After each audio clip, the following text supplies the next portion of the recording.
The episode opens with chaos already spreading through King's Landing before anyone even gets to Tumbleton. Orwell rushes in to tell Rhaenyra that Aegon is alive, that he escaped on Sunfire, and that nobody knows where he went. Rhaenyra completely spins out. She has spent this entire season trying to convince herself and everyone around her that she has this war under control. And the second she hears Aegon is back on a dragon, all of that control disappears in seconds. While she panics, Daemon is calm, almost too calm, admiring his own dragon armor like a man who has been waiting all season for a real fight. He has hated sitting around the Red Keep this whole time. He wants blood. He wants Tumbleton. And you can feel it in every word he says to her. He is a man of action being forced to sit still, and he is done sitting still. Rhaenyra tells him she believes Aegon's return means more lords across the realm will rally against her, that this whole war might collapse before it even properly starts. And this is where you start to see how insecure she really is about her own claim to the throne. Daemon tries to calm her down the only way he knows how, by reminding her of the dragons. He tells her their numbers are overwhelming, that the math is on their side, that they are basically gods compared to everyone else fighting this war with swords and spears. But watch this moment closely, because by the end of the episode, that dragon math completely falls apart. And this scene is the setup for exactly why. Rhaenyra then curses her own father, Viserys, for putting her in this position in the first place, for naming her heir, for telling her about Aegon's prophecy of the long night and making her believe she has to fulfill some grand destiny. This is one of the biggest emotional beats of the entire episode because she is not just angry at the war, she is angry that she was handed a burden she never fully understood. And then something happens that most casual viewers might miss completely. She tells the small folk about the prophecy, out loud, in public, and almost nobody understands what she is talking about. Her own small council looks at her like she has lost her mind, because to them, White Walkers and the Long Night sound like nothing more than old bedtime stories.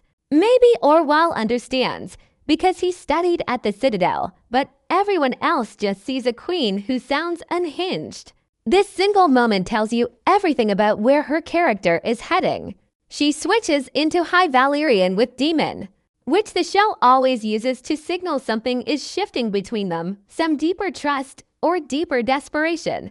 And it is in this exact scene that watching her admire Daemon's armor plants the seed for one of the biggest visual moments of the whole finale.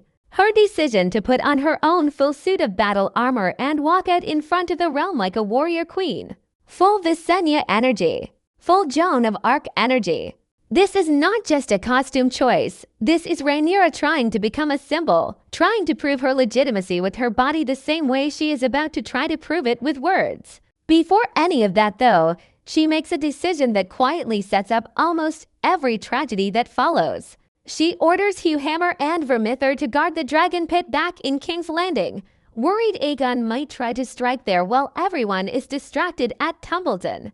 It sounds like a smart, careful move. It is actually one of the worst decisions she makes all season, because neither Hugh Hammer nor Vermithor end up anywhere near that dragon pit when it matters. Aegon never goes near it either.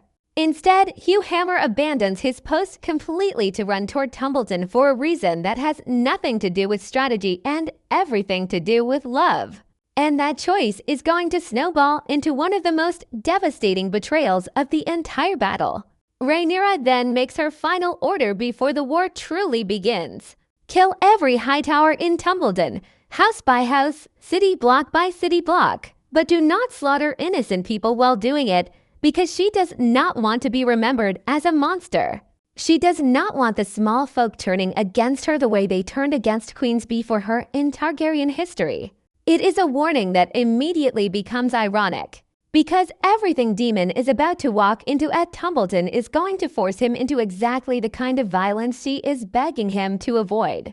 And there is no version of this battle where innocent blood does not spill back inside the Red Keep.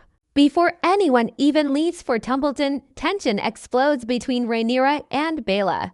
And this argument is one of the most important character moments in the entire finale because it tells you exactly how far gone Rhaenyra really is. Baela tries to demand that she be the one to fly out and rescue her grandfather Corlys. who is trapped somewhere near the fighting, but Rhaenyra shuts her down, insisting Daemon and the army will find him eventually. Bella does not let it go quietly. She calls Rhaenyra out directly for how badly she has been treating everyone around her since Jace died and since the truth came out that Sunfyre was never actually dead. And here is the part that matters. Bella is completely right. Rhaenyra has spent this entire season so obsessed with proving her own legitimacy, so consumed with sitting the Iron Throne and being seen as the rightful ruler, that she has stopped caring about the people who are actually still loyal to her. She does not even flinch later in the episode when she hears that Helaena has locked herself away and stopped eating. She barely reacts. All she cares about is getting anointed by the High Septon in front of the small folk. Bella pushes further, bringing up how Rhaenyra has also been mistreating Rhaena.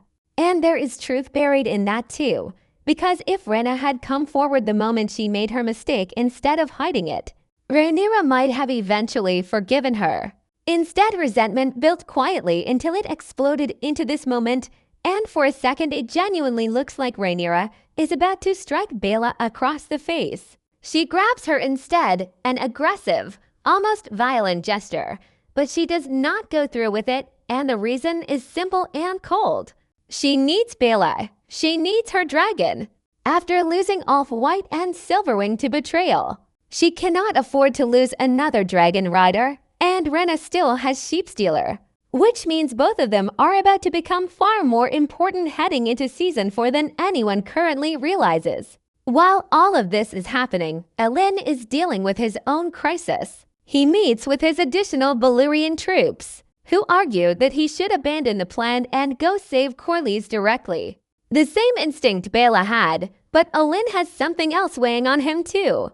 The sudden reminder that he is technically Corlys' heir to High Tide. It is a small detail dropped almost casually into the conversation, but it plants a seed for exactly how much power Elend is about to inherit, and how much responsibility is about to land on him whether he wants it or not. The show wants you to feel the chaos on both sides in this exact stretch of the episode. Chaos inside King's Landing, chaos already spreading through Tumbleton. Nobody fully united, nobody fully in control. Speaking of Tumbleton, the Hightowers are busy fortifying their defenses, and the show gives you a very deliberate visual here.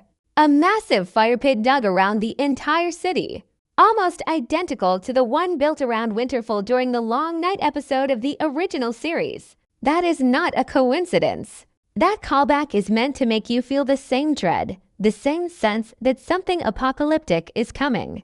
Ormond Hightower steps out in the same expensive armor we first saw him wearing earlier this season. And it is worth stopping to think about just how much money must be poured into armor like this across the entire show. Daemon's dragon armor, Ormond's armor. All of it costs a fortune, and the Hightowers happen to be one of the wealthiest families in the entire realm. So none of this is out of place for them.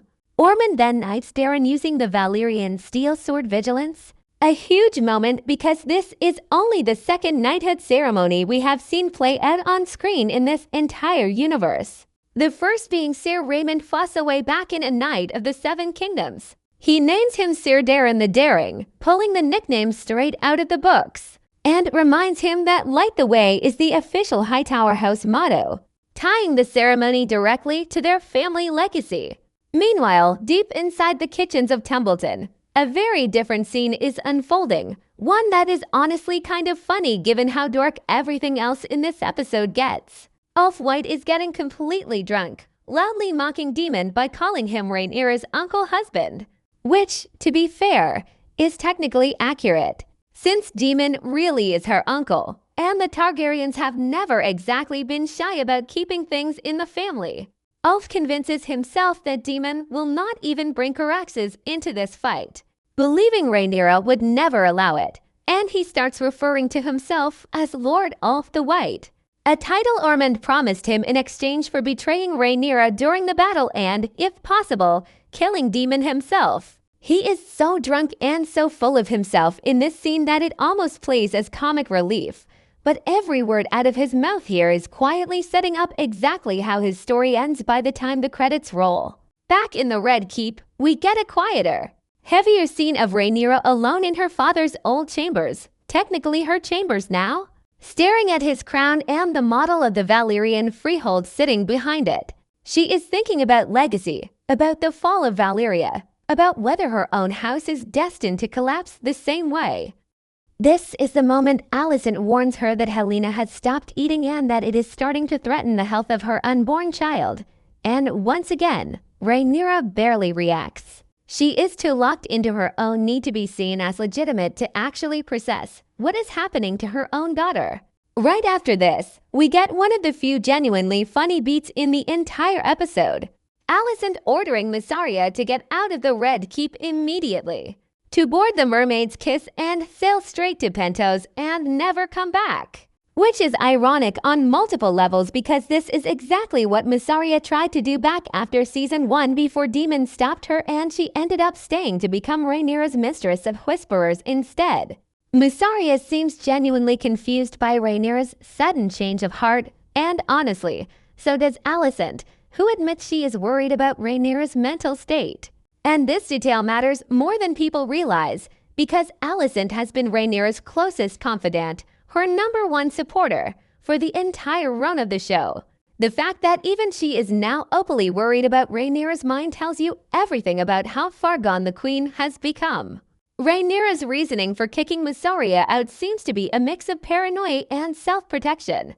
A feeling that Mysaria has been quietly pouring poison and manipulation into her ear for her own personal gain, and that she can no longer be trusted. Still, Rhaenyra does admit she appreciated the information Mysaria gave her, thanks her for it, and then tells her to leave anyway. From here, the episode shifts into one of its most emotionally devastating stretches, Helaena crying alone in the Godswood, looking physically and mentally broken. A lot of fans predicted going into this finale that she might try to take her own life in this exact episode. And the show plays with that expectation carefully. Because what actually happens is far more complicated than a simple suicide. And we are going to break down exactly why in a few minutes. While walking through the courtyard, Helaena sees a horse and carriage that matches something from one of her dragon dreams. And it turns out to be Mysaria's own cart, the one taking her away from the Red Keep after being kicked out. Mysaria runs into Helaena during this exact moment and, out of pure spite toward Rhaenyra, decides to scorch the earth as much as she possibly can before she leaves. She tells Helaena that Aegon is alive, that he still has some fire.